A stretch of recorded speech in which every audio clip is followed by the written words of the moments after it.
Hello, my name is Amanda. I'm Contact Strategic Health Lead. Welcome to my first health podcast. Today I want to talk to you about the free NHS flu jab, why it's important to get vaccinated, who's eligible and how to get it.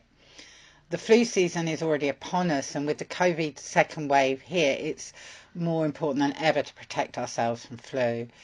Flu is caused by a virus, and it is a very unpleasant illness and can lead to serious complications like bronchitis or pneumonia. People with learning disabilities are especially susceptible to flu complications like pneumonia. The flu jab can help us and our loved ones stay out of hospital during the COVID pandemic. This year the government has expanded the flu vaccination programme to cover 30 million people. So who is actually eligible? First off, all primary school aged children and children in year 1 of secondary will be offered the vaccine at school as a nasal spray, so look out for consent forms in book bags. Children aged 2 to 17 who have a learning disability or an underlying health need are also eligible.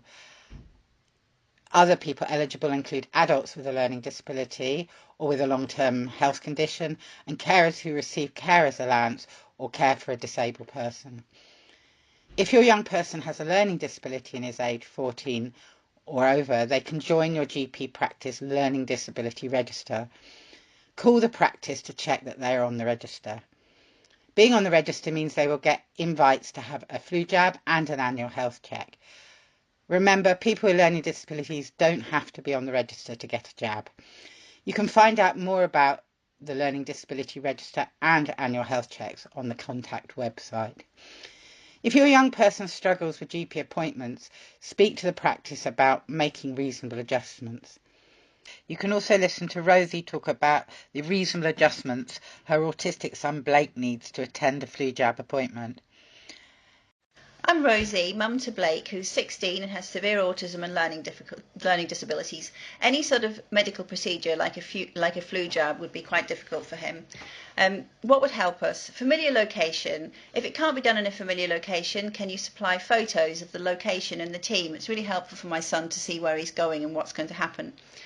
My son hates waiting, so don't keep the young person waiting. If you minimise the waiting time, you really minimise anxiety.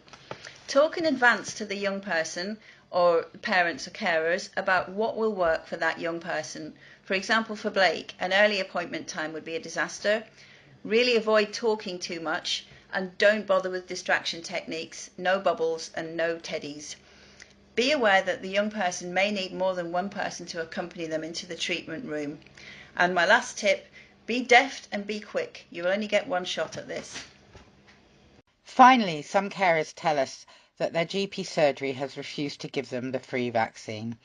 Our advice is to persist politely and quote the NHS guidance, which is available on the Contact website. Failing that, many community pharmacies are more than happy to vaccinate eligible adults. The NHS has pledged there will be enough vaccines for everyone who needs one.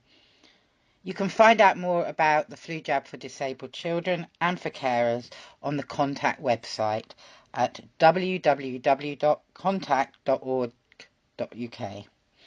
Meanwhile, everyone stay safe.